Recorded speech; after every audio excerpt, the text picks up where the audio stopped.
Welcome back to the deep dive. Today we are heading back to the perimeter. We are. If you were with us for our last discussion, you remember the stakes we set up. Right. We are strictly in the realm of the high consequence. We're talking about a massive 2-mile by 2-mile nuclear weapons research facility. Yeah, this is the kind of environment where there is absolutely no margin for error. We're talking bunkers holding highly enriched uranium, metal plutonium, materials that simply cannot fall into the wrong hands. The security there isn't just about some fences, it's about, global stability. It really is. Exactly. And last time we looked at a desktop game, a simulation that was designed to test how humans protect that kind of facility. We looked at the guards, the fences, the adrenaline, the human element. But the decision-making process under pressure. But today we're changing the variables significantly. We are. We're moving on to what is essentially part 2 of that simulation series. And there is a new player at the table, literally, sitting right there next to the security director, and the response force leader in this simulation is an AI. But we have to be really, really careful with our definitions here. This isn't just any AI. This isn't a chatbot you ask for recipes, and it's definitely not a sci-fi villain. Okay. This is a dedicated, security-trained AI collaborator. Before we get too deep into the mechanics, I want to give full credit where it's due. This deep dive is based on the source material, Desktop Games Nuclear Site Plus AI Collaborator by Lev Nemotin. It's from his channel, Uncompressed Thinking. Yes, and honestly, if you haven't checked out Uncompressed Thinking, you really should. It is such a fascinating look at how we can gamify these terrifyingly high-stakes scenarios to find the cracks in the armor before they happen for real. Lev Nemotin's work is just so crucial because he's not asking what if in some vague sense. He's building a structured way to actually measure the answer. And the core question of this game, this part 2, is really compelling. Which is, does adding a super smart AI to your security team actually help? Exactly. Does it? Right. Because the assumption in the tech world is always more tech equals better security. Right. You just add a smart algorithm and poof, you're safer. But Nemotin's asking, does it reduce your blind spots? Does it speed up decisions?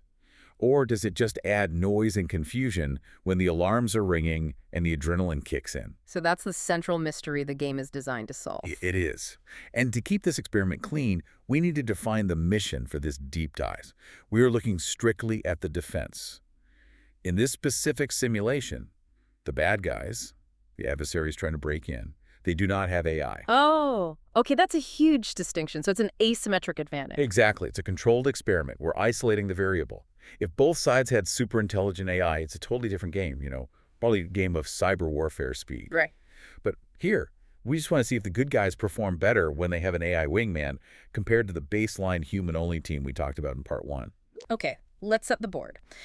For anyone who missed part 1 or, just needs a refresher, paint the picture of this facility for us again. The scale really matters here. Okay, so picture a 4-square-mile site. It's huge. You have outer controlled areas, you have layers of perimeter fencing with sensors, access points, miles of internal roads. And deep inside all of that. Deep inside, you have the research buildings and the vaults holding that high-consequence material. And because it's 4 square miles, we are dealing with the physics of travel time, right? You can't just click a button and have a guard appear on the other side. Precisely. And this is where the math of nuclear security gets just terrifying. If a response team is staged at point A and an alarm trips at point B, it might take them 4 or 5 minutes to drive there. Navigating turns and gates and everything. Yes. And in a nuclear threat scenario, 5 minutes is an eternity. The adversary has a timeline, and your response timeline has to be faster. So who are the humans playing this game? Who's in the hot seat? You've got the standard roles you'd expect. A security director, a response force leader, maybe a monitoring center supervisor. These are the people with the badges, the stress, and ultimately the authority. And then there's the AI. Now, I think it's really important we clarify what this AI is doing. Is the Skynet, is it controlling robotic turrets, locking doors on its own? No. And that is the most critical rule of this entire simulation. The AI is not Skynet. It does not control weapons. It doesn't fly the drones autonomously. It cannot issue orders to the human guards. So it has zero command authority. It's strictly an advisor? Zero. The mantra of the game, the rule that governs every single turn is, the AI may recommend, humans decide. Okay, so if it's not pulling the trigger and it's not giving orders, what's its superpower? Why is it even there? It's a super analyst. Think of it as the ultimate pattern recognition machine that never blinks and never ever needs coffee. Huh. It's plugged into every sensor, every camera, every badge reader. It sees everything at once. And while the humans are trying to figure out what's happening, the AI is calculating breach probabilities and suggesting deployments based on raw math. Not adrenaline? Not adrenaline. I like that distinction. Math versus adrenaline. Yeah. So let's walk through the game. It starts with a planning phase, right? Before the bad guys even show up. That's right. Before any alarms go off, the human team has to design their security architecture. They decide where the fences go, where the patrols drive, where the cameras are pointed. This sounds kind of like the setup phase of a tower defense game. You get a budget, you place your turrets, and you hope you've covered the map. In a way, yes. But usually in those games, you just place a tower and hope for the best. Here, the AI starts to earn its keep immediately. It acts as a stress tester. How so? While the humans are drawing lines on the map, the AI is running thousands of simulations in the background. It generates these heat maps of vulnerability. Give me a concrete example of what that looks like. What does the AI see that a human expert might miss? Okay, perfect example. Let's say the security director puts two sensors on the northeast corner, a microwave sensor and an infrared camera. They think, great, we have redundancy. If one fails, the other one still works. Makes sense. Security 101, 2 is 1, 1 is none. Right, but the AI analyzes the schematic, the wiring, the power load, the conduit paths, and it points out, actually, both of those sensors feed into the same communication node. If that one wire is cut, you lose both eyes. Oh, wow. So it finds the common mode failure, the single point of failure that humans might miss because we're looking at a map, not a wiring diagram. Exactly. It ensures internal consistency. It checks the math on response times. If you place your guards at the barracks, can they actually reach the vault before an intruder breaks through the door? And the AI runs the numbers. It runs the physics, vehicle speed, road curvature, gate opening times. And it says, no, you are 30 seconds too slow. Move them closer. That seems incredibly valuable. It's like having a proofreader for your security plan who never gets tired and understands physics perfectly. It is. It removes the optimism bias from the plan. Humans tend to think, oh, the guards will drive fast, they'll make it. The AI just says, the max speed is 40 miles per hour, you will lose. Okay, so the plan is scrubbed, the fences are up, the guards are at their posts, the AI has signed off on the math. Now we move to phase 2, the live simulation. This is where the pressure really starts to cook. The facilitator, the person running the game, starts throwing injects at the team. Injects. I love that term. It's just a fancy word for stuff going wrong, right? Pretty much. An inject is any event that disrupts the status quo. It could be a perimeter alarm at 2 toward 8 a.m., a vehicle pulling up to a restricted gate, conflicting camera feeds. Or maybe just a weird blip on a sensor that disappears? Yes, and the second that first alarm hits, the clock is ticking. Every decision is time-stamped. And this is where the deep dive, based on Namoten's analysis, really focuses on a concept called recognition time. Okay, let's unpack that. Recognition time. Because I think most people assume that when an alarm goes off, the reaction is instant. In the movies, yeah. Alarm goes off, red lights spin, everyone grabs their gear and slides down the pole. But in reality... In reality, that is almost never what happens. There's a chain of events. Detection, recognition, decision, deployment, interception. Detection is the alarm sounding. What's recognition? Recognition is the psychological moment where you go from what is that noise to, oh no, this is a real attack. And that gap, that is where humans really struggle. Why? Is it just shock, or are we just hoping it's not real? It's something called normalization bias, or you could call it cognitive economy. Think about it. If you work at a secure facility for 5 years, how many times has an alarm gone off? Dozens, maybe hundreds of times, probably. And how many times was it a terrorist attack? 0. It's always a deer, or the wind, or a plastic bag, or a faulty wire. Exactly. So your brain is wired to save energy. It wants the alarm to be benign. It wants it to be a glitch. So when the alarm rings, the human tendency is to hesitate. We look for confirmation. We say, can we check the other camera? Can we send a patrol to just have a look? We want to be sure before we panic. Because hitting the big red button have consequences. You wake people up, you spend money, you look stupid if it's a deer. Right. But in this game, you have the AI sitting right there. And the AI doesn't have a social life. It doesn't care if it looks stupid. The AI has no denial. It doesn't have normalization bias. It just sees the data. It sees the sensor trip, it correlates it with a heat signature, and it immediately calculates a probability. It doesn't hope it's a deer. It calculates the likelihood. So you have this real tension at the table. The Mhm. human is thinking, it's probably just a deer. Let's wait 10 seconds and see if it clears. And the AI is saying, what?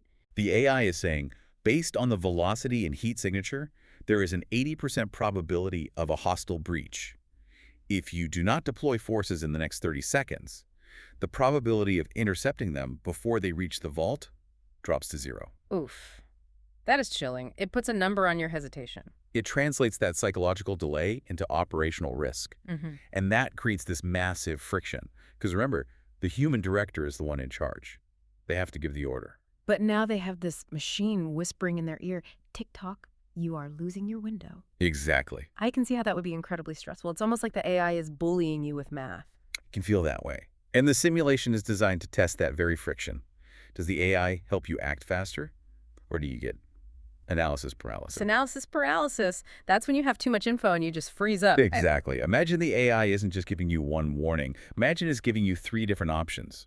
Option A, deploy drones. Option B, lock down the vault. Option C, send the response team. And it's updating those probabilities every single second. That sounds overwhelming. If I'm the director, I'm trying to listen to my radio, look at the screens. Now I have to read a probability menu. That is the danger. The source material talks about how the AI tries to filter raw data into relevant insights.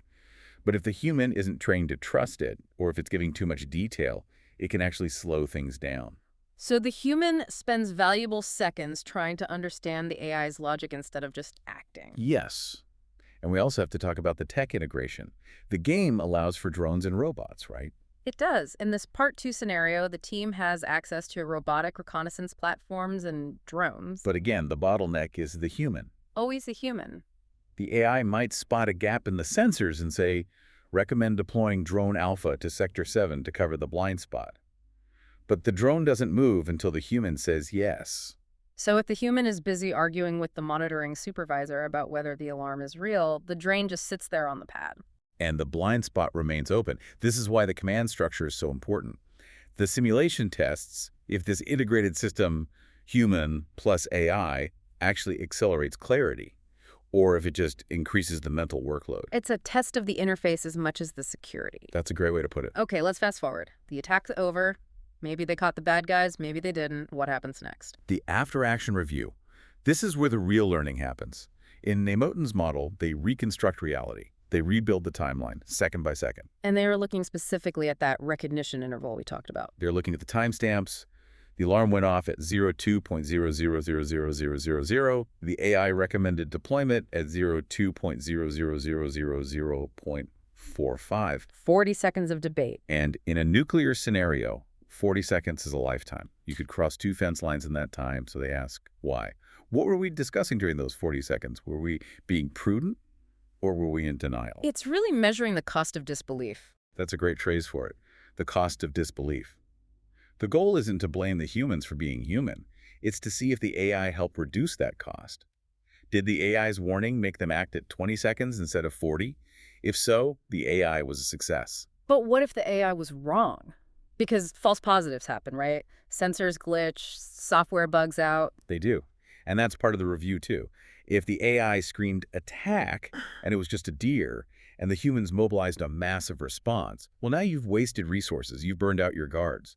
If that happens too often, the humans stop trusting the AI. It's the boy who cried wolf, but the wolf is a highly enriched uranium thief. Exactly. If the AI is distracting, it needs recalibration.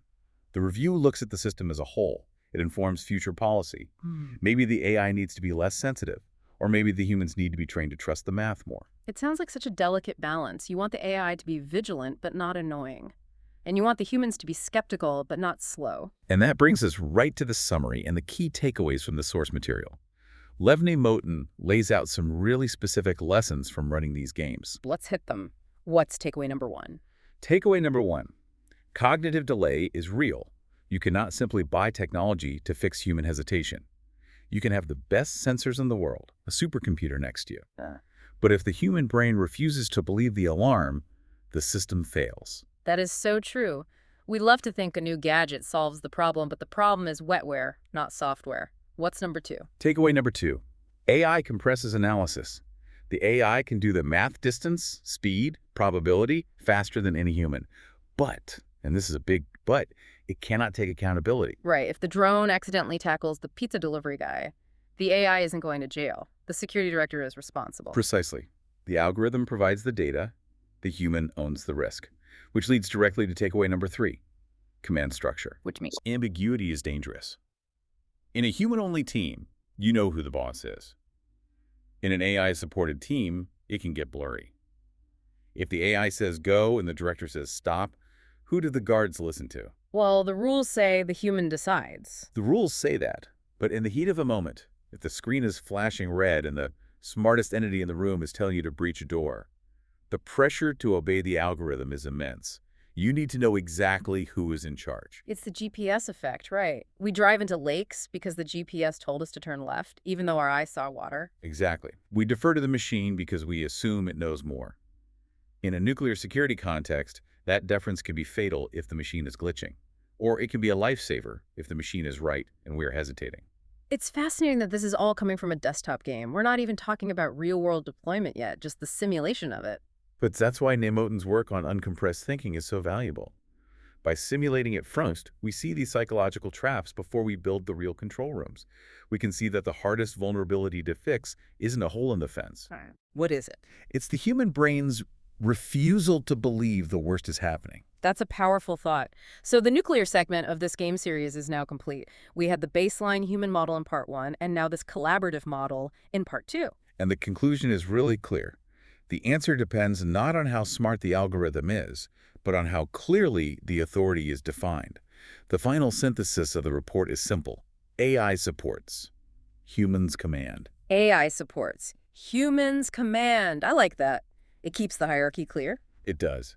But it leaves us with a provocative thought to mull over. Lay it on us. The simulation showed that hesitation is the enemy. The AI never hesitates. It never sleeps. It never doubts. As these systems get better and better, will we eventually reach a point where we trust them too much? What do you mean by that? I mean, if the AI is right 99% of the time, Yeah. will we stop checking? Will we stop hesitating? And if we do stop hesitating, have we actually made the system safer, or have we just handed over the keys to the machine because it's easier than thinking for ourselves? That is a little terrifying. It's the difference between being a commander and being a rubber stamp. Exactly. If you always say yes to the AI because you're afraid to be the one who delayed the response, are you really deciding anything at all? Or are you just the biological component of the machine? A huge thanks to the source material from Lev Nemotin for giving us that existential crisis to end on. It really makes you think about the future of security in a totally different light. It certainly does. It's not about the robots taking over. It's about us letting them. Well, on that cheerful note, that wraps up this deep dive into AI and nuclear security. We hope it sparked some uncompressed thinking of your own.